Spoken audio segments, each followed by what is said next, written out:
this will be His Holiness Bhakti Caitanya Maharaj.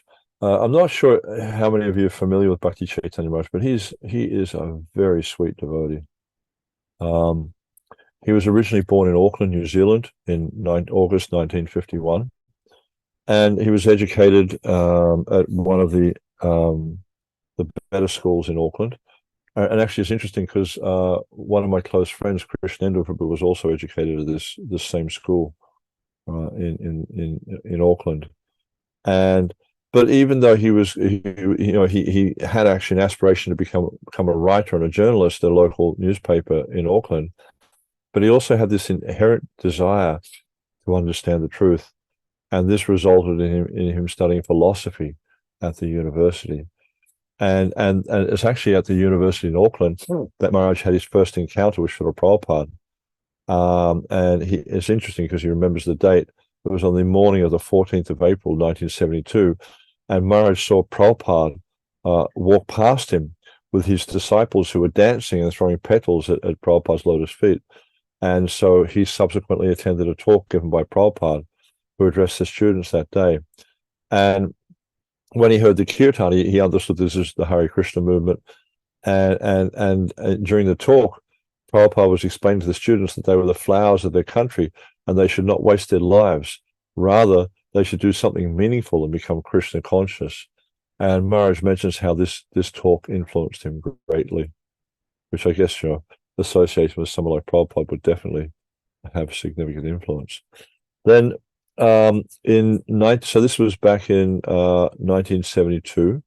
Then in January of 1973, Bhakti Caitanya Maharaj joined the Hare Krishna temple in Berry Place, London.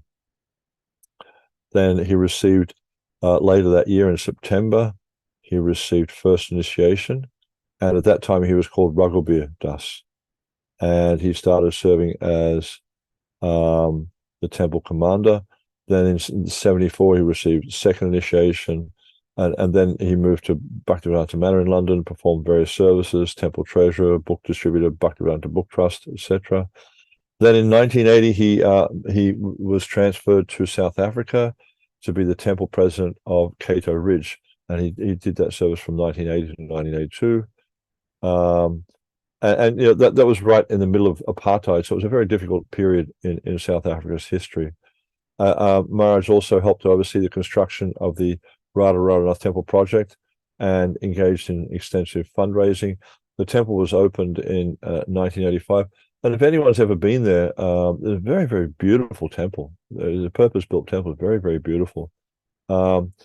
And he's also involved in overseeing the preaching work in Johannesburg, as well as managing the activities of the Muldersdrift Temple and the Yeoville Preaching Center.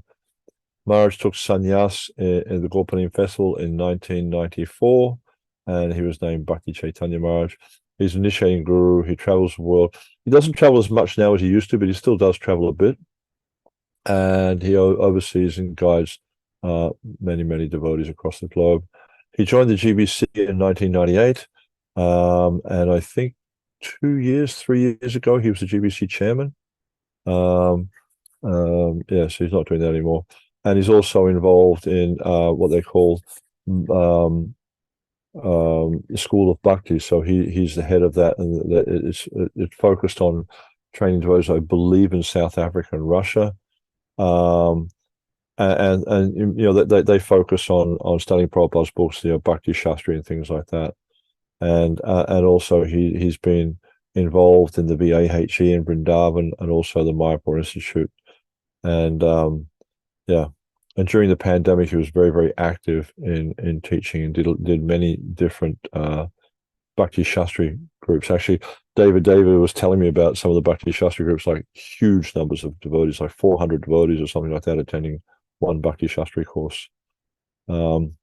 Actually, it says here 412 students completed the online Bhakti Shastri degree. And then also, one thing that's very, very interesting with Maharaj is he has a really avid taste for the pastimes of Lord Krishna. And whenever he's in the Dham, he goes on parikrama, and he's produced a few books about Braj Prikram, Govardhan Prikram, things like that. They're very, very beautiful books. And also, he's a very good photographer.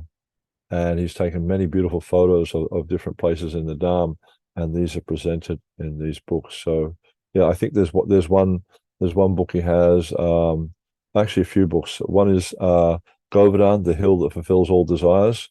Another book called Vrindavan, the playground of God, and Traveling in the Service of Srila Prabhupada, volumes 1, 2, and 3. So I'm not sure, but hopefully Maharaj has joined or is about to join, and I hope he didn't hear me saying all these things about him, because he might not be very happy with that, because along with being a wonderful Vaishnava, he's very, very humble. So he probably doesn't want to hear people saying things about him. Shama Priya, is Maharaj about to join, or is he joining? He's about to join. The servant went to his office, call him. Okay. So he's about to join. Okay. Great. Thank you. So we'll just wait for Maharaj, and yeah, it's good to see you all on the call. Many faces I recognize, and of course my dear friend Murli Manohar is here, and we have Sri Pradar from Sweden, and we have Chandrakanti from Bulgaria. Mahashankar Shanvu, nice to see you again. Oh, Narayani, nice to see you also. Yeah, and Astasaki Maji from New Rajadam. Who else we have here? Vani Madhava's here. Very good. Thank you. Dvani Mataji's here. Oh, Mani Manjari from New Mayapur. Welcome. Thank you for joining us. Really appreciate it. And then Seva Priya from wonderful Leicester. Very nice temple there. Very beautiful deities. Vangsi Vatprabhu from London. Oh, Bhakti Caitanya Maharaj is joining. So without further ado, I will hand it over to His Holiness Bhakti Caitanya Maharaj. Thank you for joining us, Maharaj. I was just introducing the devotees to you. Hare Krishna, thank you, Nishtanga Kavata Prabhu. And thank you, all devotees. I hope you can hear me and see me okay enough. Quite clearly, Maharaj. Thank you. Okay.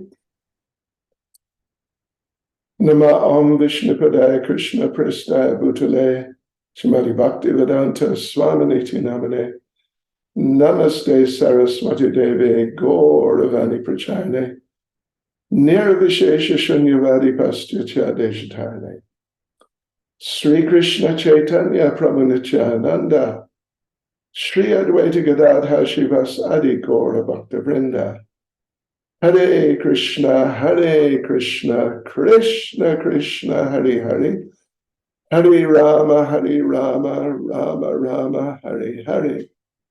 Vanchikapatrubhyascha kripa sindhubhya eva cha patitanam pavanebhyo vaishnavebhyo namo namaha. Srila Prabhupada ki jai. Yes, devotees, so how nice to be here with you today for your special Euro head Pujari Sanga. Wow. Okay, so I have been requested to say something about how the deity is a person and not just a thing. You know, it's actually the Lord is there, you know, living with us. And in that context, I was told I meant to tell you the story of Sakshi Gopal. Is that what you heard? That's what you heard? Okay. I think so, Maharaj.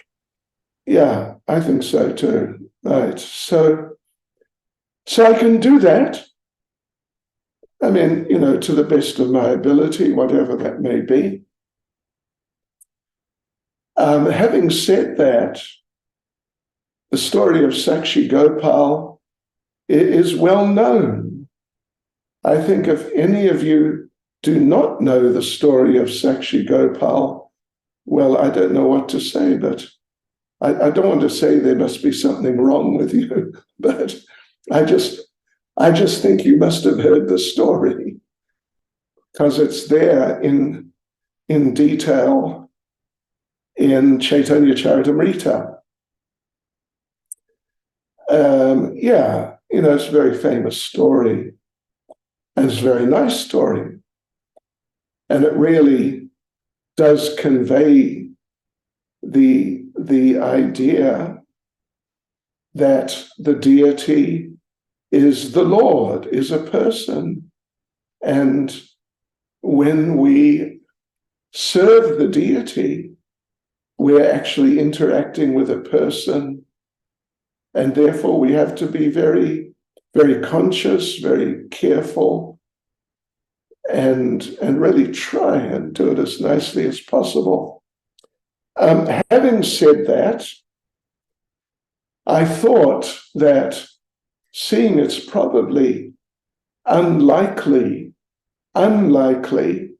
that you have not heard the story of Sakshi Gopal, I thought I could perhaps also, time permitting, and I really do think time will be permitting, I could tell you one or two other stories about deities really displaying their personal natures, stories which some of you may not be familiar with so much, and some of you may well be familiar, but not so well known, particularly one or two or even three stories of Gauridas Pandit and his Gaurnitai deities.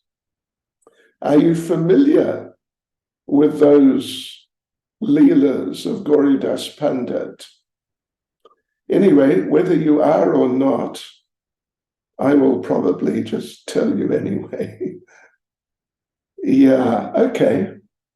And I see some of you have RUS in front of your name. Does that mean you're Russian?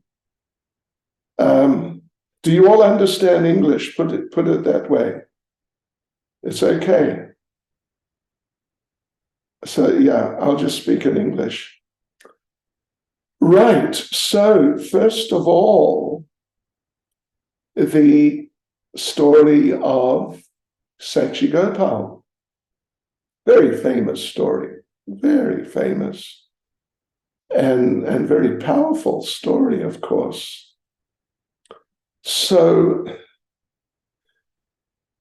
there was one elderly devotee, very nice devotee, very sincere and dedicated elderly gentleman, and Brahmin, and from a very traditional Brahmin family from somewhere in India, but not just somewhere in India, but it seems more down in the Orissa area.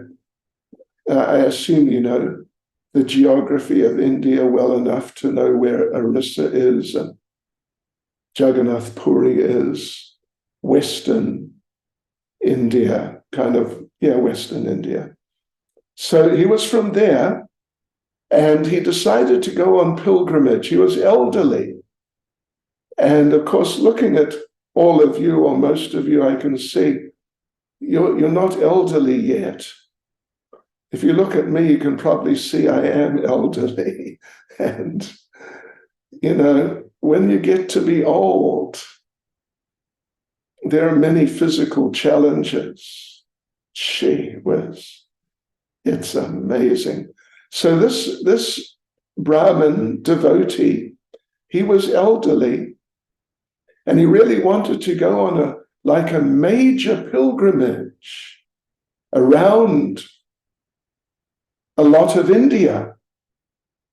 But he's elderly, and it's just, you never know what's going to happen when you're elderly. Some part of the body will break or start malfunctioning, just like that, out of the blue. So therefore, he wanted a companion. And from the same area, at least it seems, I wouldn't say it's really sort of specifically stated, but it appears that from more or less the same area, something like that, there was one young Brahmin devotee. And it appears he had some time on his hands. So he volunteered. And the two of them set off from somewhere down in the Orissa area, Western India. Now, the elderly devotee, he was wealthy, and his family, he had a whole family, and they were very materially very well situated, and they were sort of well known in the area. They are well known as being very respectable and wealthy, and just like a high-class family. Whereas this young Brahmin devotee, he was not from that sort of family. He was from a poor family, Brahmins, but still a poor family. So anyway, off they went together, and the young Brahmin was serving the elderly Brahmin and helping him carrying whatever, clothes and whatever things the elderly Brahmin had, and his own things, and making all arrangements for accommodation and prasadam, so that the elderly Brahmin devotee didn't have to worry about these things really at all. So off they went, and they're going around here and there visiting different sacred places.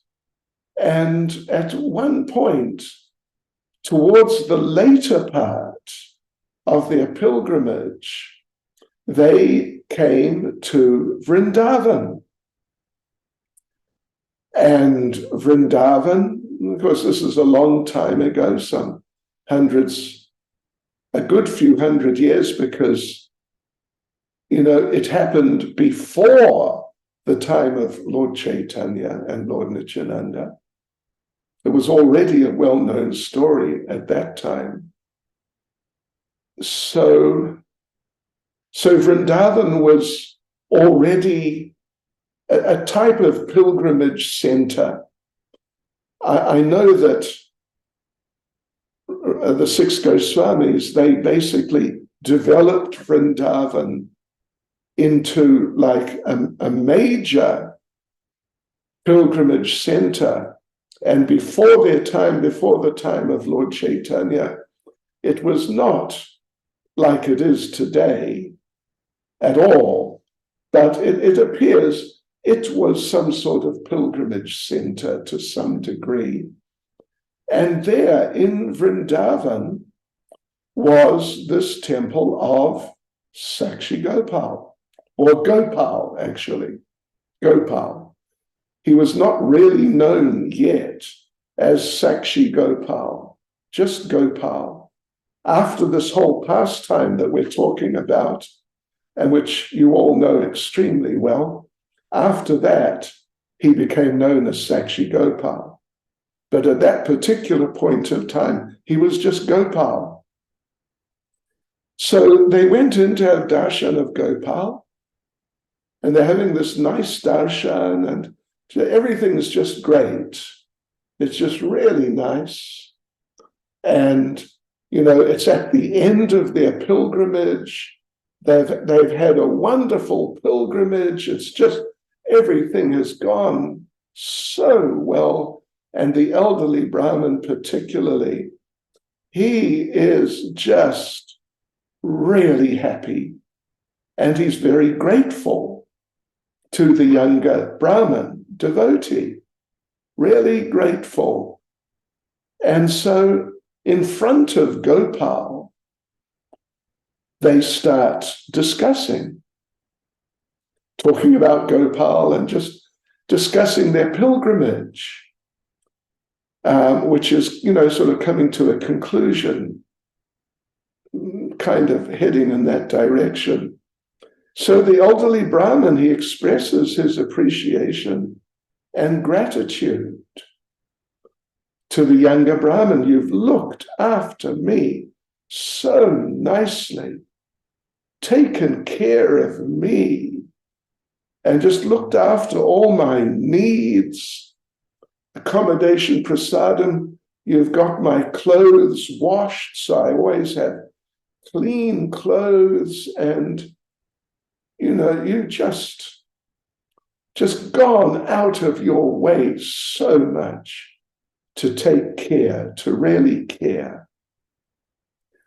And, just as a sort of a side point, but it's a very important side point, gratitude is an extremely important quality of a devotee. Appreciation and gratitude. It's something we need to bear in mind for sure. So he's expressing his gratitude, and he's so thankful and appreciative, really in the extreme. And so he tells the young Brahmin that, you have helped me so much. I am so indebted to you that I want to reciprocate in a really suitable, proper way, and really express my great, great gratitude. So you know what I want to do? When we get back in a little while, I will give you my daughter in marriage. I mean, that's not a small thing, is it? That's a big thing. It's interesting from a sociological point of view that a father could just give his daughter away just like that. And it was just assumed that it would be fine with her and she'd be happy about it.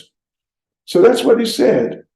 But now this young Brahmin, who, of course, we mentioned, he was like from a different sort of strata of society, of Brahmin society. He was a poor man, although he's a Brahmin and a qualified Brahmin, but very poor and not respected, not known and not respected. And he knew that. So when the elderly Brahmin made that offer, or not even just offer, but just told him this is what he's going to do and that's it, the young Brahmin said, well, wait, no. You shouldn't do that. You must not do that because, look at me and look at you. And our positions financially and our standings in society. And me, I'm not taken seriously in Brahmin society, even though, they accept me as a Brahmin, but I'm like a low-class Brahmin in social terms.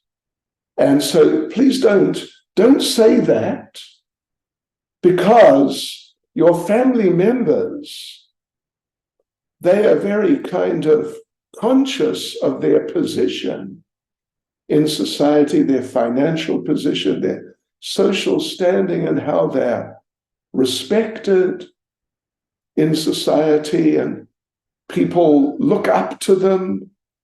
And now if your daughter is given to me, people will think it's a bit of a joke, and your family members will feel deeply insulted. So, I'm glad you appreciate my service. I don't want anything from you. So just don't make that vow. But the elderly Brahmin, he was so much into it that he just said, no, no, no, no, no. I have already said it. It's already done. There's nothing any of them can do about it. And if I just tell them, my family members, that this is my decision, my role in the family is such, they'll just accept it. Yes, our father has spoken, and that'll be that. So you will marry my daughter, and there you go. So the young Brahmin, he's smart. He's an intelligent fellow. He knows how people think and how people feel. And he knew that this elderly Brahmin, he's a bit out of touch. And it looks like we're going to have a major controversy here. So he told Gopal that, please note what this elderly Brahmin has said, because, the possibility exists that in the future sometime, I may need you as a witness that this was an actual arrangement made in your presence in front of you, and you're aware of it.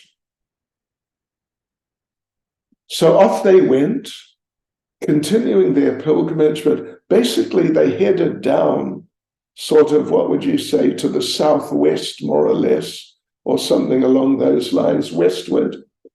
And they arrived back at home down there in the Orissa area. And you all know the story. So, you know what happens. The elderly Brahmin comes in and makes his announcement. This young Brahmin, looked after me so extremely nicely. I have promised him he can have my daughter in marriage. There you go. But the wife, his wife, as the young Brahmin predicted, she couldn't, she was in shock. She was simply in shock. And so she told him that if you do this, if you insist, I will kill myself right on the spot.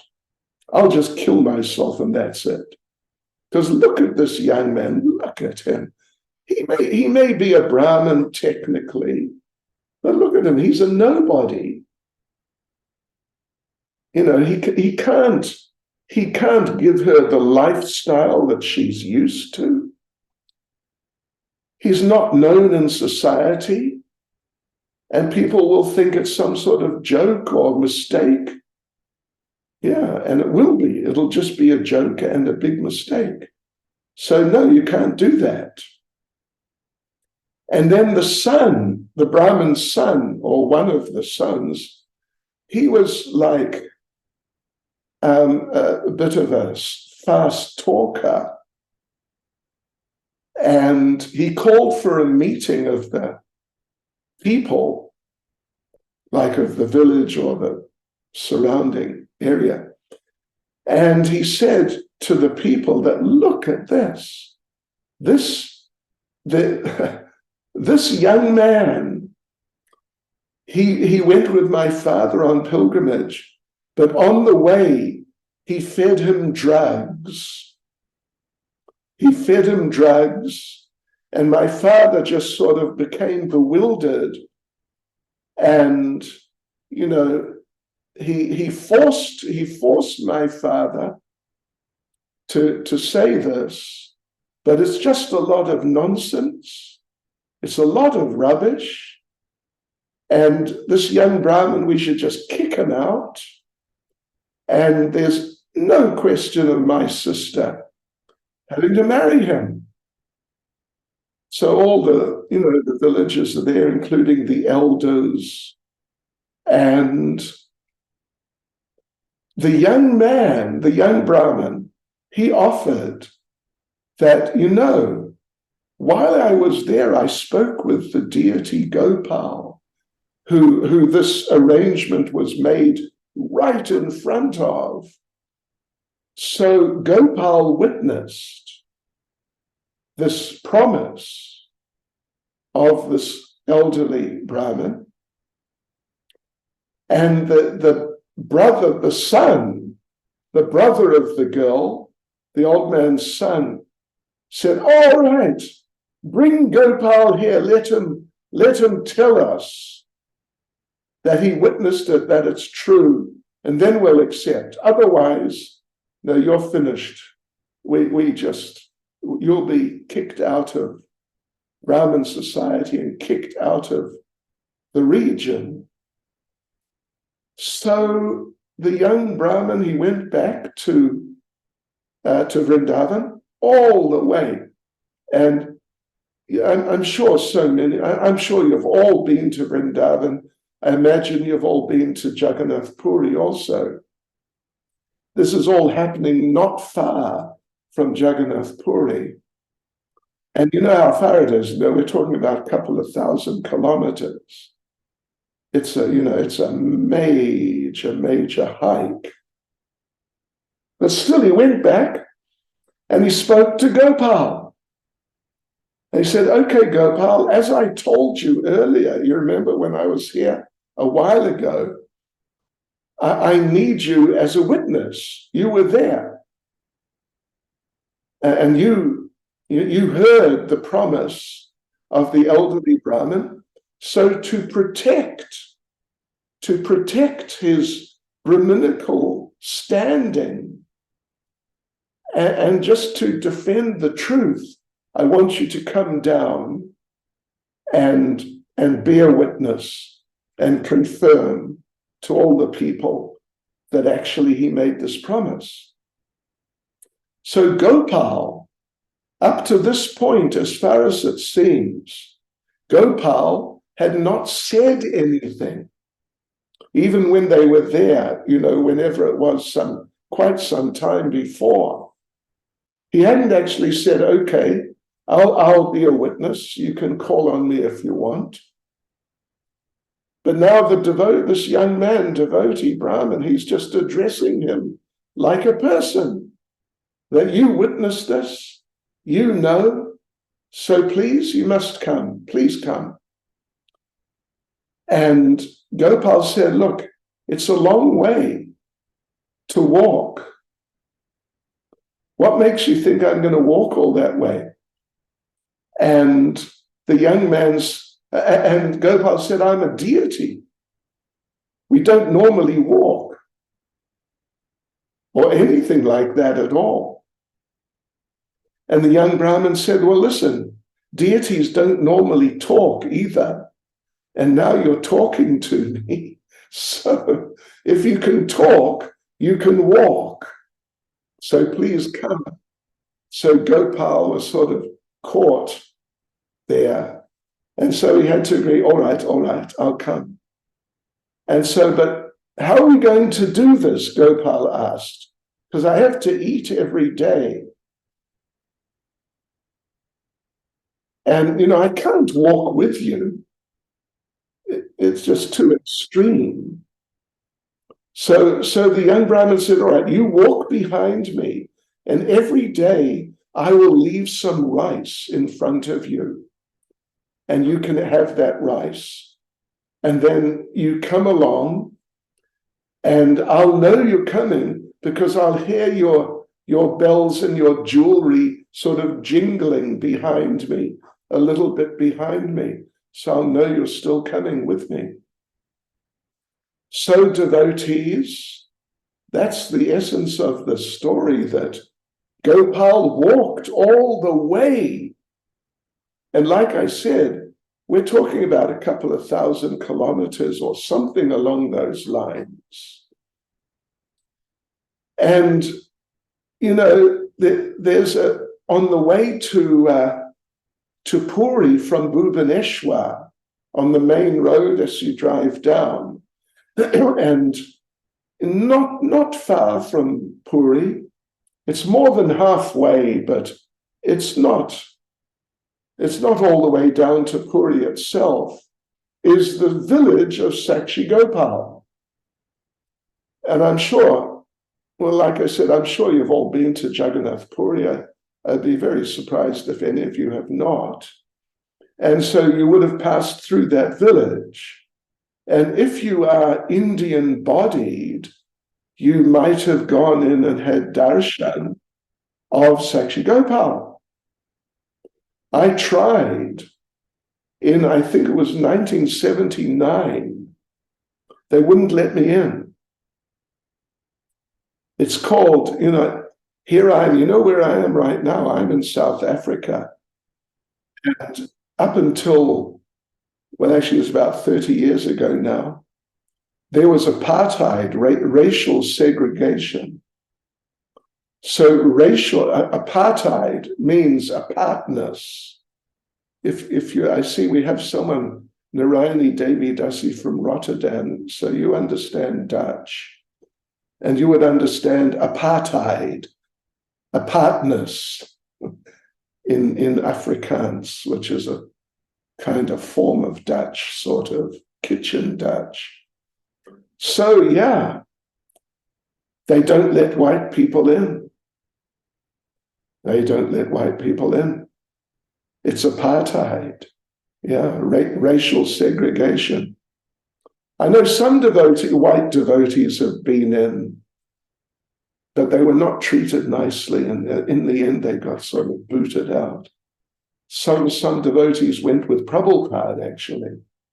And so the Pujaris couldn't stop them because, you know, Prabhupada's this big famous sadhu, and they didn't want to create a scene. So the devotees got in and had darshan, but the Pujaris made it clear, we are not happy chappies. Yeah. So anyway, so wherever the actual place is, as far as I know, it's not exactly where the village of Sakshi Gopal is now, but it's in the kind of vicinity somewhere. The young Brahmin came back, and Gopal was there, and Gopal, you know, actually Caitanya Charitamrita does not give detail about what really happened when the young Brahmin came back with Gopal, but it's basically sort of said or assumed that everyone accepted. And the young Brahmin and Gopal gave his witness. So therefore now he's called Sakshi Gopal. Sakshi means witness. And so the young Brahmin and the daughter of that elderly Brahmin, they got married. And you know what they say? They all lived happily ever after, or something along those lines. So there you go, devotees. And I see we have some genuine Russians here. And Radha Sevanandi, where's Radha Sevanandi? I can't see her. Anyway, потому что я могу говорить по-русски. Но сейчас я думаю, что не очень много преданных понимают русский язык, и поэтому я говорю, и я продолжаю говорить по-английски сейчас. Anyway, that means I can speak Russian, and I will continue, but I will continue speaking English because most of you can't speak or understand Russian.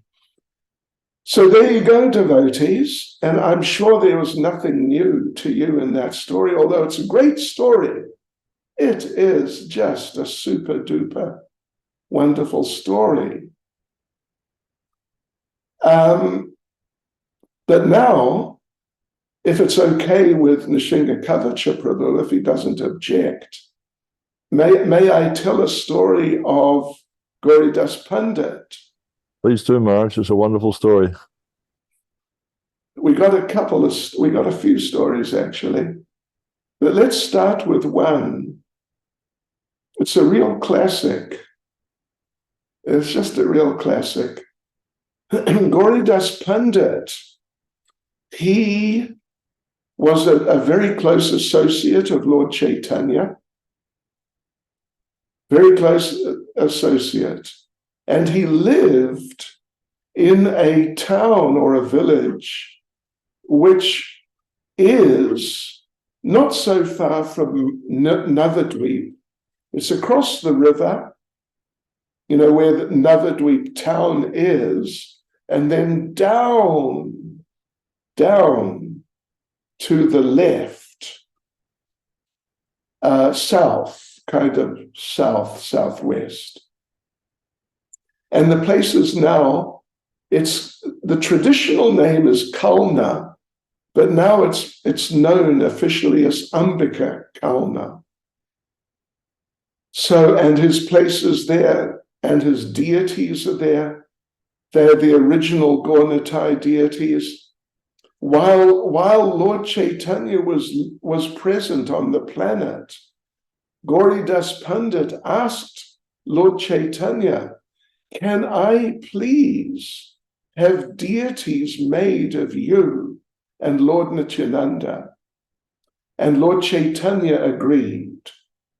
And so those deities were made, and they are understood to be the original Gaunitai deities made while Lord Caitanya was present on this planet, and Lord Nityananda.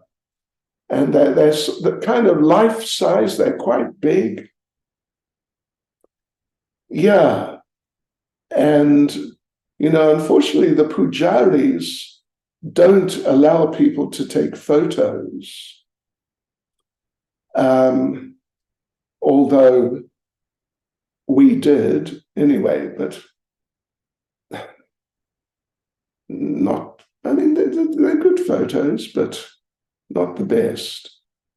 So anyway, Gauridas, he had these deities made, and then he's worshipping them in his house. And one day, who should arrive but Lord Caitanya and Lord Nityananda at his house? And they walked in. And, you know, it's a bit of an experience. If, for example, there you are and someone walks up just with a T-shirt with your photo on it. I don't know if it happened to any of you. It has happened to me. Someone walked up with a T-shirt with my face on it, larger than life, and my God. So Lord Caitanya and Lord Nityananda, when they saw these deities of themselves, they were really taken aback. What? Wow, look at this. But anyway, they were okay. They sat down, they spent some time with Gauridas Pandit, his very dear associate. And so after a while, Lord Caitanya and Lord Nityananda, who had arrived, who were visiting, got up and said, "Okay, we have to go now." And they moved towards the door. Gauridas Pandit jumped up, and he jumped in front of the door, blocking the door. He said, no, you can't go, you can't go. You got to stay. Stay longer. Stay longer. You must. Sit down. Go on, sit down. So they sat down. At that moment, the deities on the altar stepped off the altar and said, all right, let them stay and we'll go. Because the deities are persons. They're not representations or, something like that just to remind us. They're the actual person in person.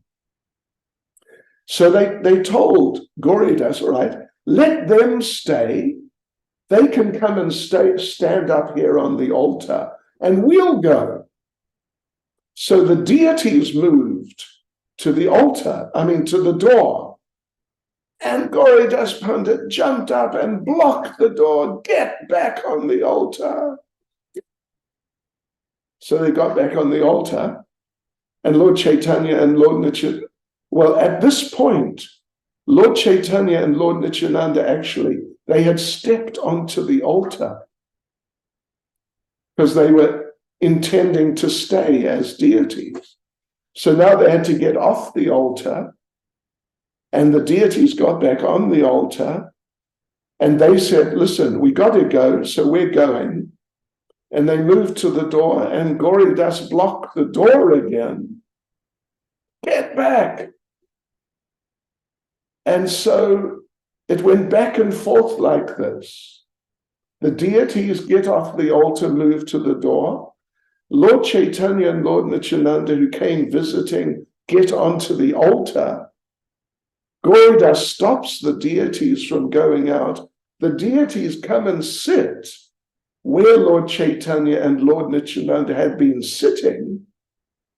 And Lord Nityananda, Lord Caitanya now assumed the role of deities, get off the altar, go to the door. Gauridas stops them. So to cut a long story short, eventually one Lord Caitanya and one Lord Nityananda left, and one Lord Caitanya and one Lord Nityananda stayed on the altar. Who was the deities and who was Lord Caitanya and Lord Nityananda who had come to visit was not clear. But one Lord Caitanya, one Lord Nityananda stayed, and one of each left. And there you go. That's an interesting little story, isn't it? And then here's another one. And this is quite a story. It was coming up to Gorpanima. It was like 10 days away or something along those lines. And at that stage, Gauridas Pandit, it's some years later. Gauridas Pandit, he's a very senior devotee, and he has some disciples. And one of his disciples, like sort of chief disciple, was a devotee from, was a devotee named what's his name? Hridayananda. So Gauridas, it's coming up to Gorpanima. Gauridas one day, he says to Hridayananda, he says, you know what? I want to organize a big Gorpanima festival here, right in front of the deities, Gaunitai. I want to organize. So I want to invite all the Vaishnavas from Bengal, from Orissa, and these areas. I want to invite them all. But I've got to go out, got to go away for a few days. I'll be back in a couple of days.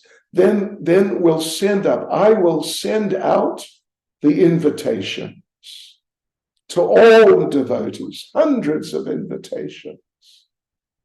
And off went Gauridas Pandit and Hridayananda. He's staying there, back at the house or like temple.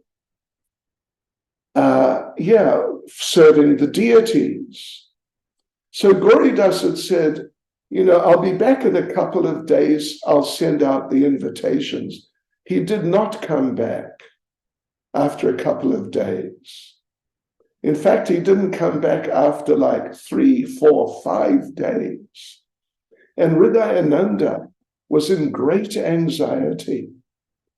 If we send out the invitations even one day later, the devotees will not get them in time.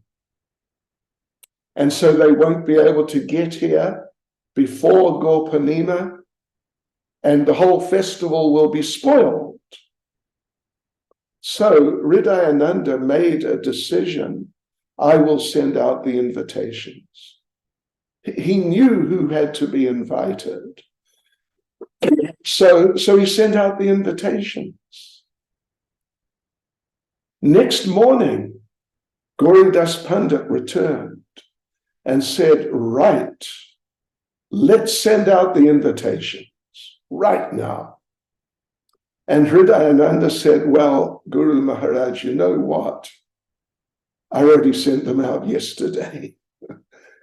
And Gauridas, actually, he was happy that, my disciple is thinking and really trying to see that things are done nicely. But externally, he acted like he was really angry, Gauridas. He said, oh, you have sent out invitations for your festival, have you? Well, all right. When the people come, you take them down to the Ganges and you have your festival with your guests who you have invited just down by the Ganges, which is quite close to where Gauridas's house was or is. The temple is still at the same place. I mean, it's a few hundred meters, it's something like that. So poor old Hridayananda, he's trying his best to be a faithful disciple and, to serve. And particularly in very awkward circumstances, he thought, I need to serve my guru like this. If I don't, it's not going to be good at all. So he had to accept this. So then Gorpanima came, and devotees started arriving. And they started coming to the door of Gauridas Pandit's house or temple. And Gauridas told Hridayananda, go on, get out there and take your guests and go down to the river and have your festival with your guests. All right. And I will stay here with the deities and have my festival with the deities. And Gauridas wrote a message, festival down by the Ganges, not here. Go down to the Ganges. So he stuck it on the outside of the front door. Hridayananda went out, and Gauridas locked the door from the inside, and he sat down in front of the deities and started having kirtan. So, this is early morning, Gorpanima day. So the devotees are coming and coming and coming. And they see the sign. They all come up to the front door. They see the sign, and they all take a turn and go down by the river. And so now, there's hundreds of devotees down by the river, including some incredible kirtanias. And they've all brought their instruments, and they're all just ready for the festival of a lifetime. And so they start the kirtan down by the river. And, it's just superb kirtan, incredible kirtan. And Gauridas sitting in the temple, which, locked from the inside with the deities, he's trying to have a one-man kirtan. I don't know if I'm sure have you ever had a kirtan where you play kartals and mridanga? It can be done. It's not easy, but it can be done. So he was doing a one-man kirtan. It wasn't very exciting, but he was doing it. But he could hear the kirtan from down by the river. And the kirtan down by the river, now there's maybe 1,000 devotees or more. The devotees are just pouring in, and the kirtan is just building up and building up and building up. And in the temple, Gauridas, he can hardly hear himself singing because the kirtan from down by the river is so loud. But then he notices the deities on the altar are starting to move in time, not with his kirtan, but in time with the kirtan from down by the river. And they're moving, left, right, and they really they're getting into it. And Gauridas shouts at them, "Stop that! You're deities. Just stand there. You're deities. Don't forget that." So, okay. So now they're standing there like this again. But the kirtan is building up and building up even more and more and more. And again, the deities start moving back and forth. And Gauridas tells them, "You stop that. You're deities. Don't misbehave. You stand there on the altar." So again, okay, sorry, they stand there. But then again, the kirtan's building up so much, it's just completely out of this world. And the deities jumped off the altar, ran to the door, just ripped the door open, and went running down to the river into the kirtan. And there's all these devotees in the kirtan, and it's just, huge kirtan, incredible kirtan. And suddenly, bang, Lord Caitanya and Lord Nityananda, because they had already left this world, actually, in the physical sense. But suddenly, there they are. They're running through the kirtan. And into the kirtan, and they're just, it was the most incredible sight of all time, practically. Except behind them, running with a stick in his hand, was Gauridas. And in the middle of the kirtan, now he's chasing them around the kirtan, back and forth, through and between the devotees, waving the stick and shouting, "You get back to the temple, get back on the altar." Eventually, he cornered Lord Caitanya right next to Hridayananda, right next to him. And Gauridas is right there in front of him with the stick. "Come on, get back." And Lord Caitanya, he dived into the heart, into the body of Hridayananda. And he took shelter in the body of Hridayananda. And when Gauridas saw that my Lord Caitanya, he has such appreciation for my disciple Hridayananda. He dropped to the ground, offered his obeisances to Hridayananda. And on the spot he said, from today on, your name will no longer be Hridayananda. Your name from today on will be Hriday Caitanya, one who, within whose heart is Lord Caitanya. So he became known as Hriday Caitanya, and he became a famous devotee. And you can read about Hriday Caitanya, yeah. But before he was Hridayananda. But otherwise, Lord Caitanya came out and he went back into the temple and he got back on the altar later. And he's still there. If you go down to ISKCON, you can see the deities there.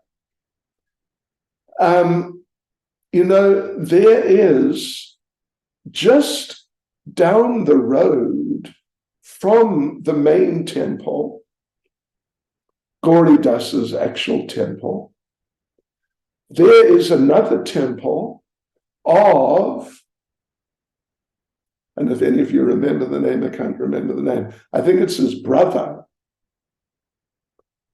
And there are Gauritai deities on the altar there, which are almost identical.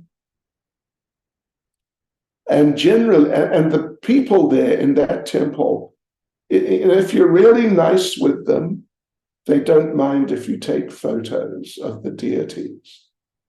So many, a few devotees have done so, and they'll show you the photos and say, these are the deities of Gauridas Pandit, but they're not. They're almost identical, not actually identical. If you can recognize the other deities, because there's a couple of small deities on each altar, then you can tell which are the original deities and which aren't. But at that second temple, it's very nice. There is the place where Lord Nityananda married Janava and Vasudha. They were two sisters. Janava became the main wife and became very famous, leading Vaishnavi. And Vasudha, she was more sort of like the housewife style in their relationship. So the place of the wedding is there. Under some sort of big old tree, it's there. It's nice, really nice. So there you go, devotees. There's a couple of stories about Gauridas Pandit. Maybe you knew those stories already, but anyway, that's okay. No problem. And so Hare Krishna. Srila Prabhupada ki jai. Thank you very much, Maharaj. Very, very wonderful presentation. Recounting those beautiful stories. And I think Gauridas' brother, his elder brother, was Suryadas Sarakela, I think. That's right. Yeah. Hmm. That's the house of Suryadas Sarakela. Yeah. Nice. So I really appreciate your time in sharing those with us. And I know you have a very busy schedule there in South Africa. David updates me on what you're doing all the time. So I know you're quite busy. And wonderful of you to share that with us. So thank you very much, Maharaj. And I think, I'm not sure if does anyone have a quick question for Maharaj on any of those points? All right, I have a question. Is in a few words, what would you say is the quality that enabled those devotees to have such an exchange with the deity? Well, okay. Yeah, I mean, that's a very important question. But, they have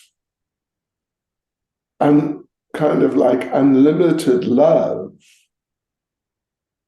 for the Lord in general, and unlimited love for the deity, who they don't just see as, just a deity, but who they see as the Lord and they interact with as the Lord. And, of course, we are not on that level, to put it mildly, to say the least. But we are somewhere. We're not there, but we're somewhere. We are not where we were when we started Krishna consciousness. When we first went to a Hare Krishna program, or we first started chanting Hare Krishna like that. So we've come some distance on that path. We have come, and that we have to, it's a simple objective fact. Otherwise, we couldn't be pujaris. It would be completely out of the question.